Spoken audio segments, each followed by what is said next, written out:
Usai bebasnya Peggy Setiawan dalam kasus pembunuhan Vina dan Eki di Cirebon menjadi angin segar dan harapan baru bagi terpidana dan mantan terpidana lainnya. Saka Tatal, salah satu mantan terpidana, resmi mengajukan peninjauan kembali atau PK. Kuasa hukum Saka Tatal mengaku memiliki 4 bukti kuat baru yang belum pernah ditampilkan sebelumnya. Selain itu, kuasa hukum Saka Tatal juga menyiapkan sejumlah ahli terkait kasus yang dihadapi kliennya. Ada 4 novum yang menggambarkan secara jelas, secara tegas apa sih yang terjadi, kondisi yang sebenarnya pada peristiwa 27 Agustus 2016 lalu. Novum itu memang tidak pernah beredar sebelumnya, tidak pernah diperlihatkan sebelumnya, dan tidak pernah ada orang yang mengetahui sebelumnya. Pengadilan Negeri Kota Cirebon, Jawa Barat telah merespon surat pengajuan peninjauan kembali Saka Tatal, mantan terpidana kasus Vina. Pengadilan telah menunjuk 3 orang hakim untuk memimpin jalannya persidangan. Ketiganya, diantaranya Ketua Majelis Hakim Rizka Yunia, Hakim Anggota Galuh Rasma Esti, dan Justisia Permatasari. Sedang menggodok untuk persiapan bagaimana saksi, bagaimana novum supaya bisa tidak terbantahkan. Karena ini mempertaruhkan semuanya, tapi ini bagian dari koreksi bahwa kesalahan proses hukum itu bukan hanya menimpa Karta Sengkon ataupun seperti Peggy kemarin, ini pun bisa terjadi. Sementara itu, kuasa hukum 5 terpidana kasus pembunuhan Vina yang juga Ketua Pradi, Otto Hasibuan, menyatakan bebasnya Peggy Setiawan bisa jadi beberapa terpidana dapat dinyatakan tidak bersalah lantaran konstruksi hukum yang dibuat Polri dan pengadilan pada kasus yang terjadi 8 tahun lalu itu tidak berdasar pasca bebasnya Peggy dari status tersangka. Dalam pra-peradilan disebutkan bahwa penetapan penghentian penyidikan terhadap kasusnya si Peggy ini. Sehingga persoalannya begini, kalau demikian halnya, ada 8 yang sudah dihukum. 1 ini katanya Peggy, terlepas ini Peggy yang sebenarnya atau tidak, walaupun oleh pra-peradilan dinyatakan dia itu tidak sah penetapan tersangkanya. Lantas apakah adil kalau betul ada Peggy-Peggy yang lain itu tidak diapa-apain, tidak diproses, tapi 8 orang ini dinyatakan salah. Ini kan menjadi masalah. Sehingga menurut saya dengan bebasnya Peggy, otomatis yang 8 inilah harus dibebaskan oleh Mahkamah Agung. Sidang PK Tatal sendiri akan dimulai pada 24 Juli 2024 mendatang. Akankah Majelis Hakim mengabulkan permohonan PK Saka Tatal sehingga membuat peluang membebaskan terpidana lainnya? Tim Liputan, Kompas TV.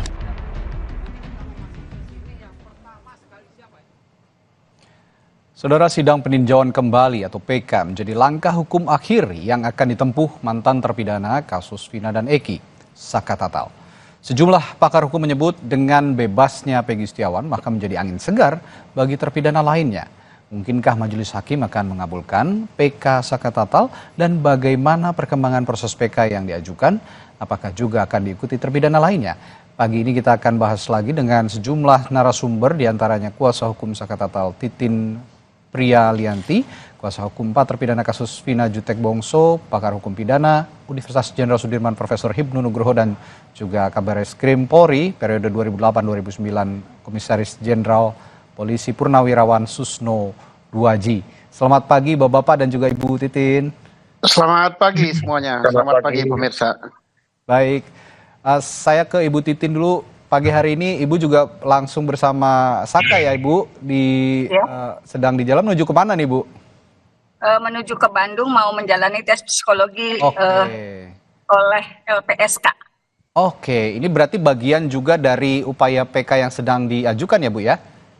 Ya, karena kan saya yang mendampingi Saka tuh melihat betul kalau skala psikologi Saka belum masih up and down. Kadang-kadang dia misalnya ditanya masalah apa yang terjadi di 2016, aura kemarahannya kelihatan betul, dan itu juga pernah terlihat secara nyata oleh tim dari LPSK. Itulah sebabnya karena kita juga mengajukan untuk perlindungan saksi dan korban. Hari ini saya diundang dan Saka menuju ke Bandung untuk tes psikologi. Oke, itu yang melatar belakangi Saka juga akhirnya menjalani tes psikologi. Keadaan Saka jelang sidang PK sejauh ini bagaimana Bu Titin? Saka sih sebetulnya ketika Peggy dibebaskan, dia juga turut bahagia karena dia sendiri dari awal dia merasa tidak melakukan perbuatan yang dituduhkan. Saka juga berharap PK-nya juga akan berhasil karena keyakinan Saka dan saya juga punya keyakinan tidak pernah terjadi pembunuhan dan pemerkosaan yang dituduhkan kepada 8 terpidana. Oke, dan artinya ini juga sekaligus pemulihan nama baik Saka Tatal dalam kasus pembunuhan Vina dan Eki ini ya Bu Titin? Ya, betul. Baik, kita masuk ke sidang PK yang akan berlangsung nanti 24 Juli Bu Titin. Saya melihat juga membaca begitu beberapa literatur di berbagai dimensi, ada bukti baru yang sudah disiapkan. Kabarnya ada 4. Buktinya apa saja nih sejauh ini Bu Titin? Kalau bukti barunya saya tidak bisa mengkomunikasikan di media. Tapi yang jelas Bapak Oto Hasibuan saya juga sudah menyerahkan bukti serupa. Tetapi mungkin untuk Pak Oto saya juga menyerahkan sekitar 200 visual. Saya sudah juga komunikasikan dengan Pak Jutek. Nanti dari visual itu akan terungkap secara nyata apa yang terjadi sebetulnya di 2016-2017. Ada visual berupa foto atau video, Bu Titin? Mungkin nanti Pak Jutek yang jelaskan, karena saya ini sudah juga menjelaskan. Karena itu kan kaitannya dengan 7 terpidana. Yang jelas apapun dokumen yang saya miliki, saya serahkan seluruhnya. Saya sudah tidak, kecuali ada 1 dokumen yang masih saya tunggu, karena sebetulnya saya sudah memohon-mohon kepada orang yang akan memberikan, cuman masih dijawab dengan senyum. Nanti kalau misalnya dokumen itu sampai ke tangan saya, sudah pasti saya berikan juga kepada Pak Jutek Wongso. Oke, begini Bu, Ibu memberikan bukti visual begitu ya, ada puluhan tadi ya Bu Titin ya? Ada 200. Oh ada 200 bahkan, ada 200 visual yang Ibu Titin katakan. Artinya ini physical evidence ya Bu ya, atau bukti fisik? Sebetulnya gini, dari visual yang saya berikan nanti Pak Jutek Wongso dan timnya akan lebih memahami, lebih mengkaji sebetulnya betul nggak sih terjadi pembunuhan dan pemerkosaan di tahun 2016. Semuanya sudah saya serahkan secara utuh di hadapan Bapak Oto Hasibuan pada Senin kemarin. Ya, ini artinya saling dukung juga ya antara Anda juga dengan tim hukum atau kuasa hukum dari terpidana lain yang saat ini masih mendekam di jeruji besi begitu ya Bu Titin. Nah, saya ke Pak Jutek kalau begitu. Pak Jutek, sudah diserahkan dari Ibu Titin, ada katanya bukti tambahan bukti visual ada 200 lebih begitu ya tadi Bu Titin mengatakan. Ini sudah diterima dengan baik ya Pak Jutek? Sudah diterima oleh Ketua Umum kami Profesor Dr. Oto Hasibuan dan sudah juga dikomunikasikan ke kami. Memang tidak boleh diungkap dengan gamblang begitu apa saja karena ini menjadi materi PK begitu kurang lebih ya Pak Jutek. Tapi ini apakah, saya tanya juga tadi ke Bu Titin, apakah ini juga bukti fisik atau physical evidence atau seperti apa? Bukti fisik ya. Ke Pak Jutek itu Pak. Ya silakan Pak Jutek, apakah ini bukti fisik, physical evidence atau apa ya? Ya, makasih Bu Titin, Mas Radi. Jadi memang ini ada petunjuk ya, ada petunjuk yang diberikan Bu Titin ke kami karena Bu Titin juga adalah bagian dari tim hukum ya, 6 terpidana yang ditangani kami. Karena Bu Titin itu masuk di tim kuasa kami itu. Jadi kami satu tim sebenarnya dengan Bu Titin. Satu tim. Ya. Nah, jadi apa yang disampaikan betul ya, kami sedang pelajari. Kebetulan koordinator untuk 6 terpidana yang masih mendekam ya, saya dengan Bang Ruli yang ditunjuk oleh Bang Oto ya untuk koordinator di tim hukumnya 126 orang kami ya. Jadi Mas Radi, kami dapat sampaikan yang kali ini yang ditangani Bu Titin, Saka itu adalah di luar dari yang kami tangani oleh Pradi ya. Itu adalah Bu Titin dengan pengacara lain ya, tapi Bu Titin secara pribadi juga masuk menangani tim yang yang enam terpidana lain, oleh karena beliau ini kita anggap banyak tahu ya tentang peristiwa tahun 2016 yang lalu. Ya. Dapat kami sampaikan bahwa kami sampai saat ini 6 terpidana belum mengajukan PK, ya kan, belum mengajukan PK. Kami masih mengumpulkan novum, walaupun sudah lebih dari 30 novum yang kami sudah kumpulkan, ya. Tapi kami belum mau terburu-buru, ya, belum tahu terburu-buru, oleh karena kami tahu resiko yang akan kami kita perhitungkan, ya. Kalau Bu Titin kepada Saka, karena Saka sudah selesai menjalankan pidananya, ya kan, resikonya mungkin kuasa hukum Saka sudah berhitung. Kalau kami ini masih mendekam, 6 ini terpidananya seumur hidup. Kalau kami salah melangkah, ini menyangkut nasib mereka. Jadi kami tidak ingin terburu-buru, kami ambil langkah-langkah hukum yang tepat. Setelah kami berdiskusi panjang, lebar, dan dalam, setelah itu baru kami akan mengajukan dalam waktu dekat ke depan. Gitu, demikian Mas Radi. Oke. Berarti novum itu termasuk 200 visual yang diberikan Ibu Titin kepada Anda juga ya, Pak Jutek ya? Oh ya udah pasti itu, karena itu petunjuk kan, berupa foto-foto dan juga bukti lain, ya kan. Nanti kami kaji mana yang cocok dengan rangkaian yang kami pelajari. Ya kami ini ibaratnya lagi menyusun jalan cerita yang sebenarnya gimana, karena kami bukan tim yang menangani di tahun 2016. Kami masuk ini kan baru kurang lebih 1,5 bulan, hampir mau 2 bulan ini kan gitu. Ya kami coba dengan versi kami cerita mungkin lebih segar ya, lebih bisa menjadi data pembanding pada putusan 2016 lalu, Mas. Ya, saya ke Prof. Hipnu dulu sekarang. Prof, apakah bisa kemungkinan terpidana lain dibebaskan karena Peggy bebas? Ini kita konteksnya dalam melihat para terpidana yang saat ini masih mendekam di jeruji besi dan juga Saka Tatal yang sudah menyelesaikan hukuman pidananya. Bagaimana Prof. Hipnu melihatnya? Ya, jadi kalau menurut saya gini, antara Peggy dan 7 terdakwa yang sudah terpidana, suatu yang berbeda. Putusan Peggy itu tidak bisa menjadikan pengaruh pada putusan yang sudah terpidana. Tapi putusan pra-peradilan menjadi pintu masuk, ya. Karena di sana ada ketidakprofesional dalam penanganan waktu itu. Disebutkan yang sekarang adanya suatu salah tangkap. Peggy yang mana? Memang dalam BAP ada Peggy, tapi Peggy yang lain. Lah, disinilah ada tidak profesional. Oleh karena itu kalau berpengaruh pada pra-peradilan terhadap putusan majelis, enggak, suatu yang berbeda. Suatu yang berbeda. Oleh karena itu, dalam hal ini saya kira ketidakprofesional itu berarti pada waktu 8 tahun yang lalu juga tidak profesional. Nah, ketidakprofesional inilah makanya para pengacara terdakwa, termasuk Bu Titin, itu adalah bagaimana menimbulkan bukti, menemukan bukti untuk mengajukan PK. Bukti primer loh. Jadi, mohon Bu Titin, kalau bisa bukti primer, bukan bukti sekunder. Karena bukti primer ini akan menjelaskan kondisi real.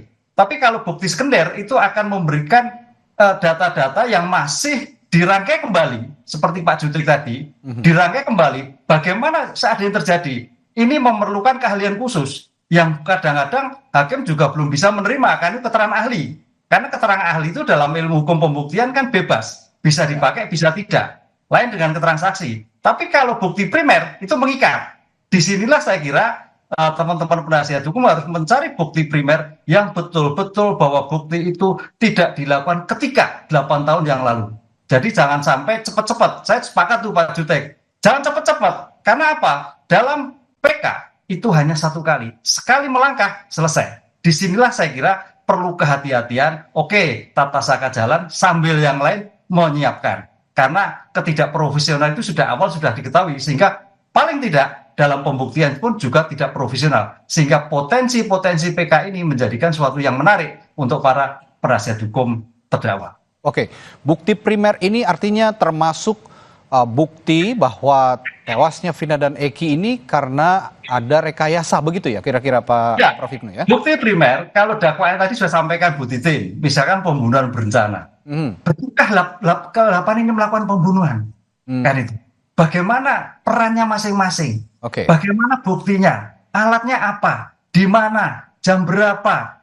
Itu yang harus dilakukan dalam teori insakling, enswakling untuk tersangka itu harus jelas. Dalam kondisi ini saya kira harus direkonstruksi kembali para penasihat hukum. Oh ternyata para pihak ini memang ada korban, tapi ternyata bukan ini karena perannya tidak nyambung terhadap yang dilakukan. Nah ini yang saya kira terjadi suatu perdebatan ketika itu peran masing-masing sebagai penyertaan itu yang tidak jelas. Apalagi sebagai anak. Apakah hanya nonton saja? Apakah hanya ikut? Nah ini juga perlu penjelasan karena dalam suatu surat dakwaan harus rigid memberikan peran berdasarkan BAP yang telah dibuat oleh polisi waktu itu.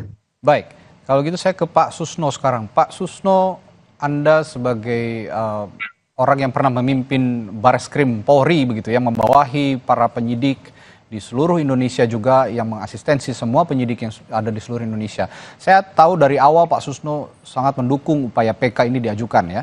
Dan saat ini salah satunya sudah bergulir dari Saka Tatal.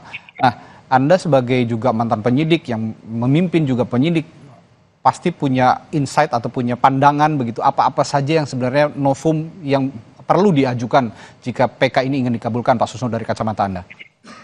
Oke. Putusan pengadilan sudah ada, sudah mempunyai kekuatan hukum tetap untuk 8 terdakwa. Pertanyaannya adalah, adakah peristiwa pembunuhan itu? Siapa yang menjamin bahwa peristiwa pembunuhan itu terjadi dan perkosaan itu terjadi? Apa alat buktinya? Itu dulu yang harus dibuktikan. Kan penyidikan itu membuat terang suatu peristiwa. Peristiwanya jelas. Ditemukan 2 jenazah di atas jembatan flyover.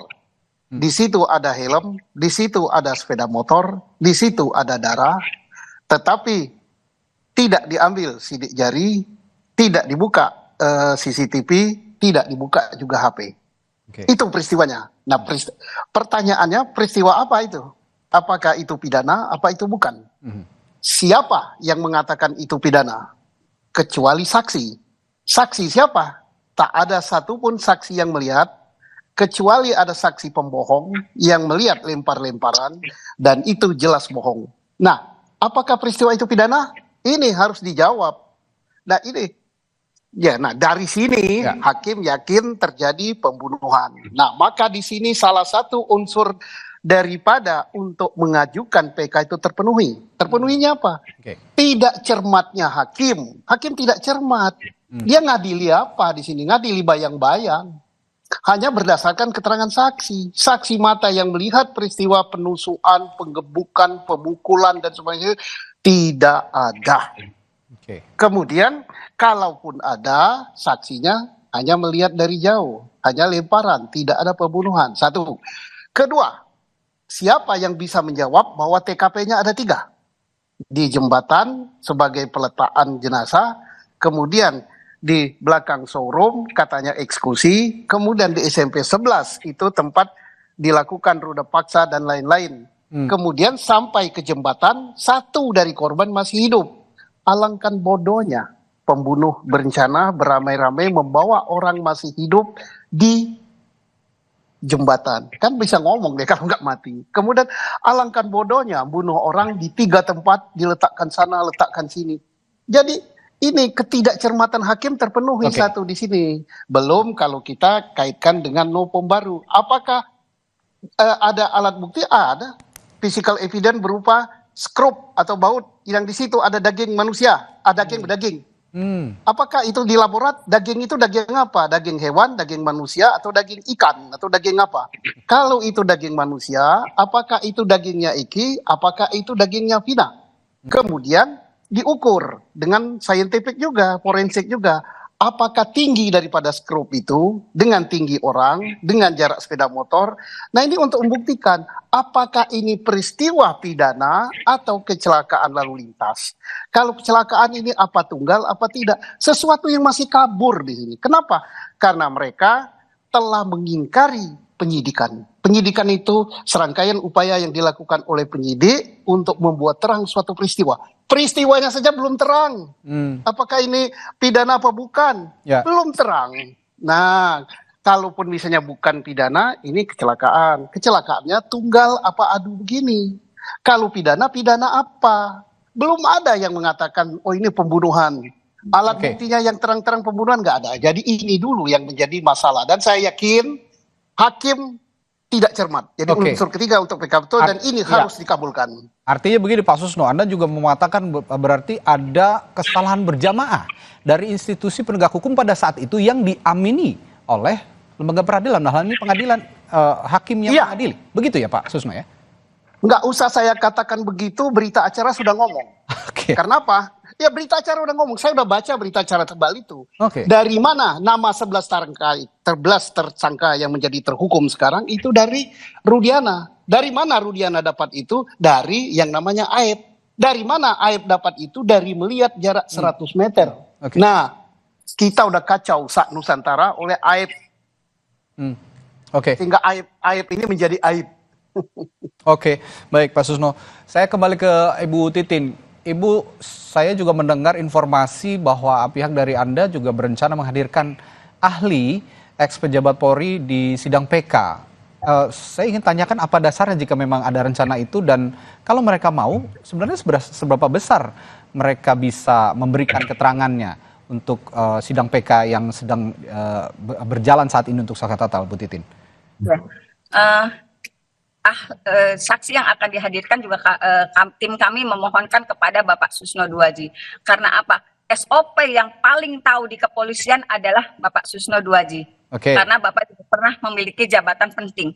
Kalau kami kan orang luar, orang sipil yang tidak paham sebetulnya apa sih yang terjadi apabila menemukan perkara seperti ini. Yang paling paham tentu saja anggota-anggota kepolisian, apalagi pejabat yang pernah memiliki posisi yang luar biasa seperti Pak Susno. Ini artinya tetap diupayakan untuk bisa menjadi ahli nanti di PK, begitu ya Bu Titin ya? Iya, betul. Nah nanti saya juga akan minta tanggapan dari Pak Susno nih, karena tadi Bu Titin sudah langsung di kesempatan ini juga, apakah Pak Susno juga bersedia untuk memberikan keterangan sebagai ahli dalam sidang PK, tapi jangan dijawab dulu Pak Susno setelah jeda di Sapa Indonesia Pagi.